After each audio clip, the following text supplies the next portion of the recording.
আজকে পড়ালাম ডায়াবেটিক ম্যালেরিয়াস। তার মধ্যে হচ্ছে ডেফিনেশনটা কি? ডেফিনেশন হচ্ছে diabetic mellitus is a metabolic disorder in which হচ্ছে ডেফিসিয়েন্সি অফ ইনসুলিন। এখানে কি থাকছে?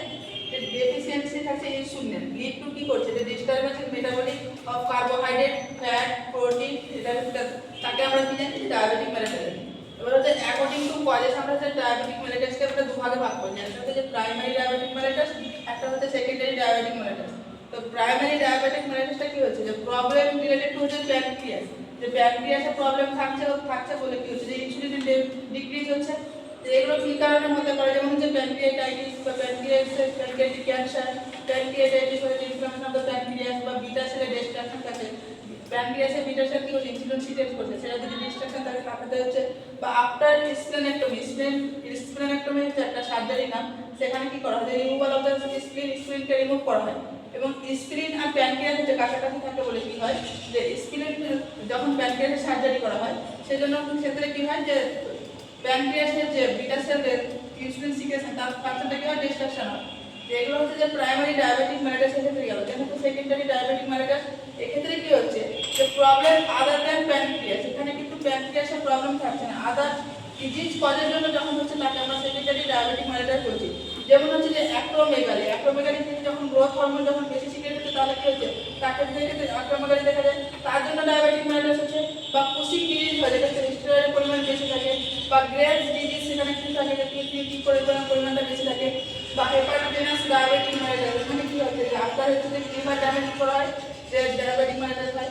তারপরে হচ্ছে ড্রাগ ইনডিউস ডায়াবেটিক ম্যালেরিয়াস, যেমন হচ্ছে স্টেরয়েড এক্সেসিভ স্টেরয়েড বা cancer patient chemo drug use করে, বা অ্যালকোহলিক পেশেন্টদের ক্ষেত্রে কি করা হয়? সে সেকেন্ডারি ডায়াবেটিক ম্যালেরিয়াস দেখা যায়। তো ব্রোন ডায়াবেটিক ম্যালেরিয়াসের ক্ষেত্রে দেখা যায় যে আয়রনের ওভারলোড হয়। কেন হয়? এখানে কি বলছে? ডিউ টু যে হেমোক্রোমাটোসিস কি হচ্ছে? যেখানে যে আয়রনের পরিমাণ যেটা ঠিক আছে, এখানে কি হচ্ছে? ডিস্ট্রাকশন হচ্ছে। যেটা হচ্ছে গেস্টাশনাল ডায়াবেটিস, গেস্টাশনাল হচ্ছে প্রেগনেন্সি অবস্থা যখন সুগারের পরিমাণটা বেড়ে যাচ্ছে। যে প্রেগনেন্সি ডিউ টু কেন বাড়ছে? কারণ যে ডিউ টু প্লাসেন্টা হরমোন, প্লাসেন্টাতে কিছু হরমোন থাকে, যেমন এইচপিএল, এইচসিজি, পাপা, এই সমস্ত হরমোন কি করে? যে অ্যান্টি ইনসুলিন হিসেবে কাজ করে। সেক্ষেত্রে কি হচ্ছে? সেকেন্ডারি ডায়াবেটিস ম্যালেরিয়াস দেখা যায়। এবং হচ্ছে জেস্টেশনাল ডায়াবেটিস ম্যালেরিয়াসের প্রেগনেন্সিতে স্কিন টেস্ট কবে করা হয়? সেটা হচ্ছে যে 24 to 28 উইকসের মধ্যে হচ্ছে করা হয়। দেন হচ্ছে যে কি মোস্ট কমন ওরাল ইনফেকশন দেখা যায়, যেটা হচ্ছে ডিউ টু ক্যান্ডিডা অ্যালবিকাসের জন্য, বা ভ্যাজিনাইটিস দেখা যায় হচ্ছে মনোলিয়াসিস, বা কজেস অফ ফাঙ্গাস ক্যান্ডিডা অ্যালবিকাসের জন্য দেখা যায়।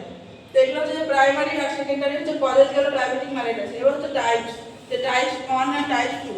তো এখানে হচ্ছে ফার্স্ট হচ্ছে ক্যারেক্টারিস্টিক, দেন হচ্ছে টাইপ 1, টাইপ 2। তো টাইপ 1কে আমরা কি আর আদার্স নামে কি জানি? যে IDDM, মানে হচ্ছে ইনসুলিন ডিপেন্ডেন্ট ডায়াবেটিক মেলাইটাস। আর টাইপ 2টা হচ্ছে নন ইনসুলিন ডিপেন্ডেন্ট ডায়াবেটিক মেলাইটাস। এবার ইনসুলিন এখানে কি থাকে? যে টাইপ 1 এর ক্ষেত্রে অ্যাবসলিউটলি ডেফিসিয়েন্সি থাকে, এখানে ইনসুলিন থাকে না। এখানে হচ্ছে রিলেটিভলি ডেফিসিয়েন্সি থাকে, বাট কম থাকে। যেমন অনসেট, এটা হচ্ছে বেশিরভাগ দেখা যায় যে লেস দেন 30 ইয়ার্স, যে এজের ম্যানদের মধ্যে বেশি দেখা যায়। সেই জন্য এটা কি বলে? জুভেনাইল ডায়াবেটিক মেলাইটাসও বলা হয়। আর এটা আফটার 30 ইয়ার্স এজের পরে কি হচ্ছে? অ্যাডাল্ট ডায়াবেটিক মেলাইটাস বলা হয়। যেটা হচ্ছে পার্সেন্টেজ সব থেকে কম যদি দেখা যায়, সেটা হচ্ছে টাইপ 1 ডায়াবেটিক মেলাইটাস। এটা দেখা যায় যে 5 to 10% হচ্ছে দেখা যায়। লেস কমন, বাট হচ্ছে মোর সিভিয়ার, এটা কিন্তু সিভিয়ারিটির হারটা বেশি।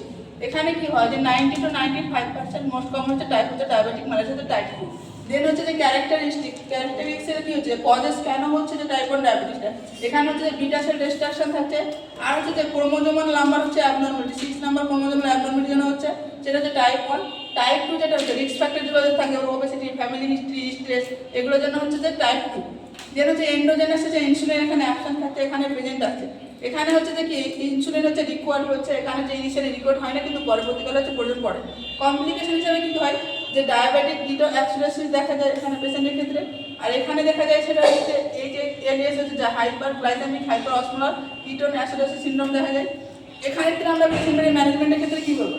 এখানে কিন্তু পুরোপুরি ইনসুলিন ডেফিসিয়েন্সি থাকে, তাই আমাদেরকে বাইরে থেকে ইনসুলিন দিতে হচ্ছে, প্লাস ডায়েট এক্সারসাইজ মেনটেন করতে হবে।